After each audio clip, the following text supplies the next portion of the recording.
Zcash nixes trusted setup enters new era with major network upgrades. So what this network upgrade is going to allow transactors to do is previously you had an option to send an unshielded or a shielded transaction, meaning that there was a zero knowledge approval. So like Brian was discussing yesterday or on Friday with ZK rollups or zero knowledge rollups, you're able to validate the information by just sampling a portion of the data without sampling the entire data set.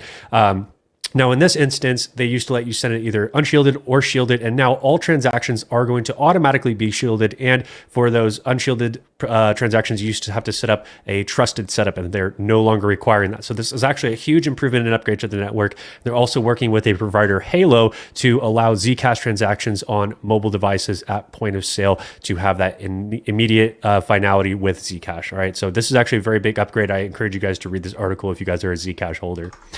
Something else I saw today, and this is kind of following in on the regulations around stablecoins, right? We've been covering this very extensively, how the UK has been responding, how the US is responding with Janet Yellen and Toomey and everyone else calling for stablecoin regulation, right? We even see it over in Australia, the call for regulations surrounding stablecoins. And this also comes on the heels of, the creation of CBDCs and digital dollars or digital euros and digital yen, right? This has been in the talks for many, many years. So of course they want to clamp everything down before they release those. So Bank of England to rescue collapsing stablecoin issuers. So don't think that this is going to save UST. This is a proposal on how framework might look for the UK, that if there is a stablecoin issuer and if they are large enough and they are backed and, essentially whatever version they would have of an FDIC insured account, they would be able to reimburse and essentially make whole their reserves again so that all holders of that stablecoin would be able to redeem one for one. Also in this article, they talk about the fact that the UK government and the financial authority is working in conjunction with the Royal Mint to create some sort of government-oriented NFTs. So I do think that this is a catalyst for a much larger narrative that's setting up here, not just stablecoin regulation. You guys got to read between the lines here, all right?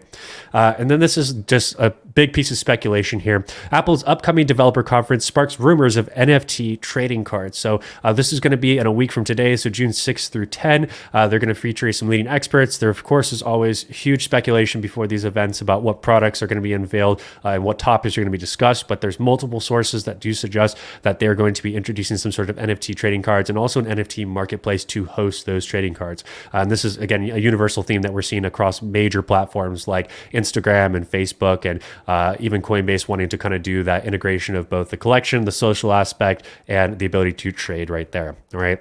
And then I have a thread I wanted to read a little bit to you guys about here from Fred Rispoli, who is a litigation attorney, another guy who's been very on top of this case. Now, of course, Jeremy Hogan, John Deaton, and James K. Fallon are the three attorneys that have been relentless on top of the SEC versus Ripple Labs case. But I want to read you guys a little bit of this because I think it was very insightful and nobody could put it better than Fred did here. So my thoughts on this unusual hearing setting.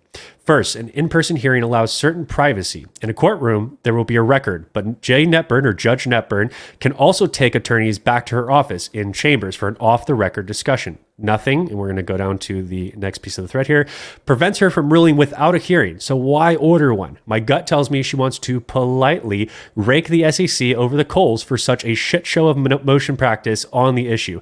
And this is, a lot of attorneys have been speculating and saying how disgusting the SEC has been by abusing their privilege, abusing the fact that they are a government entity and not following the rules of the court. And this is also being proven in the library case that's ongoing right now.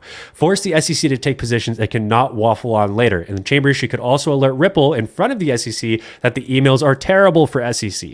She could also let the SEC know that Torres, who is the circuit judge above Judge Netburn, is highly unlikely to overturn Netburn's decision. The danger option for Ripple is that Netburn allows the SEC a do-over in the sense that she forces it to choose once and for all whether Hindman's speech was personal opinion on behalf of the SEC, as it has quasi-argued in various points. This is unlikely in my opinion, but would give the SEC a chance to save face over simultaneously pushing the dagger further into the SEC for the fair notice defense.